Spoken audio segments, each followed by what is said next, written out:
Përshëndetje shenja Briciapit, kjo është panorama e interpretimit javor. Pas lutjes dhe meditimit, kartat i ndava në 4 sfera jetësore, të cilat janë gjendja juaj, familja, dashuria, puna dhe një prizëm orakull. Në gjendjen tuaj personale kemi mbreti i shpatave, 2 shkopinjt, gjykimi, kalorësi i shkopinjve. Duket se kjo javë ju gjen më racional dhe më të kthjellët se zakonisht.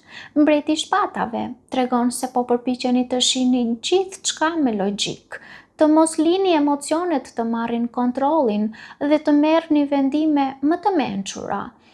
Me kartën 2 shkopinjt, duket sikur po mendoni seriozisht për hapin tjetër. Duket sikur keni plane për të ardhmen, zgjedhje të rëndësishme ose dëshirë për të dalë nga rutina aktuale. Më pas, kemi kartën e gjykimit dhe kjo kartë sjell realizime shumë të forta. Mund të kuptoni çfarë duhet lënë pas, çfarë nuk mund të vazhdojë më njësoj, ose çfarë ju thërret drejt një faze të re. Dhe fundi, me kartën kalorësi i shkopinjve, sjell lëvizje të menjëhershme, impuls, dëshirë për veprim, energji më të zjarrtë dhe spontane. Kjo javë duket se ju çon nga analiza dhe reflektimi drejt dëshirës për të vepruar dhe për të ndryshuar ritmin e jetës suaj.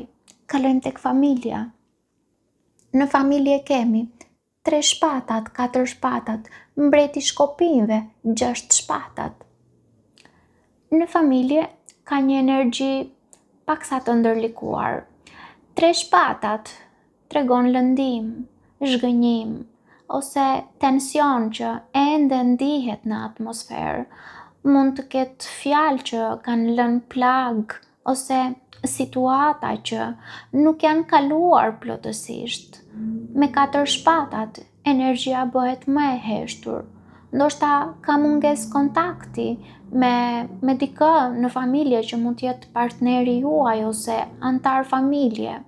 Duket sikur dikush po tërhiqet emocionalisht, po shmangen debatet, ose ekziston nevoja për qetësi dhe distancë. Për disa mund të ketë edhe plogështi fizike.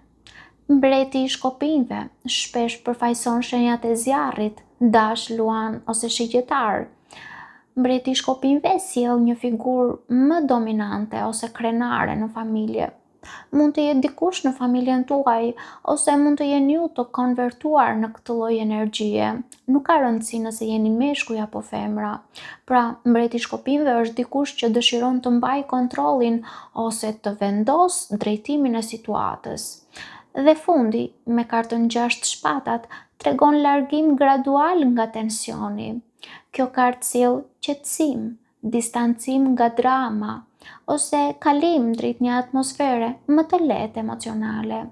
Edhe pse duket se në familje mund të kaloni tensione, situata duket se do të largohet gradualisht nga konflikti drejt më shumë qetësie. Kalojmë tek dashuria. Në dashuri kemi mbretëresha e shpatave, asi i shkopinjve, faqa e shpatave, heremiti. Dashuria këtë javë ka më shumë tension mendor dhe analizë. Mbretëresha e shpatave tregon se ju ose personi tjetër po silleni më racionalisht dhe më të rezervuar emocionalisht. Ka ndjesinë e tipit që dikush po vendos kufi, po vëzhgon me kujdes, ose nuk dëshiron të lëndohet përsëri. Por menjëherë pas kësaj karte shfaqet asi i shkopinjve dhe kjo ndryshon komplet dinamikën, sepse asi i shkopinjve nënkupton pasion, tërheqje e fortë fizike, dëshirë për afrim intim, ose një fillim shumë intensiv emocionalisht dhe fizikisht. Me kartën faqen e shpatave, duket sikur ekziston shumë vëzhgim dhe kuriozitet. Mund të ketë komunikime të kujdesshme, kontroll të rrjeteve sociale, ose njerëz që përpiqen të kuptojnë çfarë ndjen tjetri, por pa e thënë hapur, pra duke përdorur palë të treta. ose komunikimet të tërthorta, e jo të drejtë për drejta, në mënyrë indirekte. Pra, unë mund të pyes dikë për dikë që më intereson, ose dikush pyet dikë për mua, pra jo drejt për drejt. Dhe fundi, me kartën e Heremitit, nënkupton se ka distancë, nënkupton se ka reflektim, ose sikur po përpiqeni të gjeni përgjigjet brenda vetes, duke u distancuar nga turma. Pavarësisht pasionit, dikush mund të jeni ju ose personi juaj, pra ka një tërheqje në këtë mes për t'u menduar, ka një tërheqje që të mos hapeni plotësisht dhe t'i tregoni emocionet tuaja në mënyrë të ekspozuar. Ose mund të ketë një nevojë për kohë për të kuptuar se çfarë doni apo çfarë kërkoni realisht në dashuri. Dhe dashuria këtu duket sikur kaloni nga kontrolli emocional në një ndezje të fortë pasioni. Pastaj uleni disi dhe kaloni në vëzhgim dhe analizë dhe përfundoni në tërheqje për reflektim. Duket që ka një kimi shumë të fortë, por edhe shumë mendime dhe përmbajtje emocionale. Kalojmë tek puna. Në punë kemi 8 shkopinj, mbreti i kupave, ylli, djalli.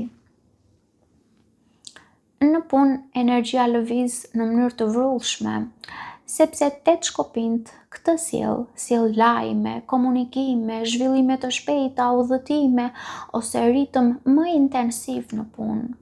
Me mbretin e kupave, ju përpiqeni të ruani qetësinë dhe kontrollin emocional, edhe mes gjithë lëvizjes dhe presionit që mund të ketë. Ose mund të keni të bëni me dikë që në punë, domethënë që është shenjë uji. Dhe ky është një person që ruan kontrollin emocional edhe nëse situata është kaos. Megjithatë, karta e yllit është shumë pozitive, sepse nënkupton shpresë, inspirim, motivim, shërim edhe ndjesinë që po afroheni drejt diçkaje më të mirë në sferën profesionale. Por fundi me kartën e djallit tregon se duhet të keni kujdes ndaj stresit, ose mbi ngarkesës, ose stagnimit, ngecjeve, ambienteve toksike, xhelozisë nga persona që mund të keni të bëni në punë, ose situatave që ju konsumojnë energjinë. Puna sjell potencial dhe zhvillim, por duhet të ruani balancën që të mos ndigjeni emocionalisht apo psikologjikisht. Kalojmë në prizëm orakull, ku kemi frustrimi. Frustrimi tregon se brenda jush ekziston ndjesia që diçka nuk po ecën aq shpejt ose aq qartë sa ju dëshironi. Mund të ndiheni të lodhur nga pritja, hezitimet, ose situatat që vazhdojnë t'ju mbajnë pezull emocionalisht. Kjo kartë ju kujton të mos lejoni që frustrimi t'ju shtyjë drejt reagimeve impulsive. Ndonjëherë proceset më të rëndësishme kërkojnë kohë, kërkojnë durim, kërkojnë qartësi të brendshme përpara se gjithçka të lëvizë në drejtimin e duhur. Paçim.